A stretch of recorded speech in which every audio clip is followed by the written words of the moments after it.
বর্তমান সরকারের প্রথম বাজেট শুরু হচ্ছে উচ্চাকাঙ্ক্ষা দিয়ে। অর্থনীতির স্থিতিশীলতা, মূল্যস্ফীতি কমানো, কর্মসংস্থান সৃষ্টি সহ গুরুত্বপূর্ণ বিষয়গুলো বাজেটে আসছে না।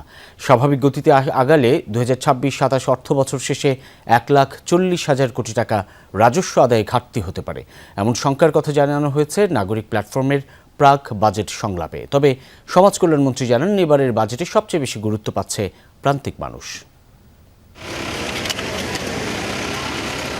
বৈশ্বিক পরিস্থিতিতে খুব একটা ভালো নেই দেশের অর্থনীতি। মূল্যস্ফীতি জাতাকলে পিষ্ট হচ্ছে সীমিত আয়ের মানুষ। নানা সংকটের মধ্যে বড় বাজেট দিতে যাচ্ছে নতুন সরকার, যেখানে ঋণের সুদ পরিশোধেই বরাদ্দ 1,40,000 কোটি টাকা। বাজেটে বোধহয় 1,40,000 কোটি টাকা আমার রাখতে হবে কেবলমাত্র ঋণের সুদ পরিষেবার জন্য। নাগরিক প্ল্যাটফর্মের প্রাক বাজেট সংলাপে অর্থনীতিবিদরা বলেন, আগামী বাজেটে রাজস্ব আয়ের লক্ষ্য অর্জনে প্রবৃদ্ধি দরকার অন্তত 42%। শঙ্কা, উচ্চাকাঙ্ক্ষার এই বাজেট সরকারকে ফের টাকা ছাপানোর পথে হাঁটতে বাধ্য করবে। অর্থনৈতিক স্থিতিশীলতা রক্ষা করা এবং যার সবচেয়ে বড় প্রকাশ হলো যে মূল্যস্ফীতিকে নিয়ন্ত্রণ করা, সুদের হারকে কমানো এবং একই সাথে টাকার বিনিময় হারকে স্থিতিশীল রাখা ইত্যাদি বিষয় যেগুলি আছে, এবং মানুষের রুটি রুজি বাড়ানোর ক্ষেত্রে সেই বিষয়গুলো কিন্তু বৃহৎভাবে মনোযোগের ভিতরে আসছে না। আলোচনায় অংশ নিয়ে জামায়াতের এমপি সাইফুল আলম খান অভিযোগ করেন, আগেও সরকারি দল চাঁদাবাজি করত, এখনও সরকারি দলের লোকেরাই চাঁদাবাজির সাথে জড়িত। এ কারণেই নিয়ন্ত্রণে আসছে না দ্রব্যমূল্য।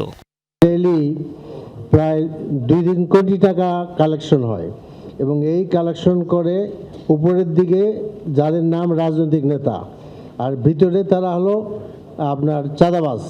এটা আগের সরকারের লোকেরা করতো, এখন কারা বলবো আমি বলবো কিনা। এমপি সাহেব যখন বলছেন যে তার এলাকায় চাঁদাবাজি হচ্ছে এবং সেটা তিনি জানেন না কারা করছে, তো এর চেয়ে দুঃখজনক তার কিছু হতে পারে না। একটা স্পষ্ট লিস্ট তার কাছে থাকা উচিত, তার আইনের কাছে যাওয়া উচিত।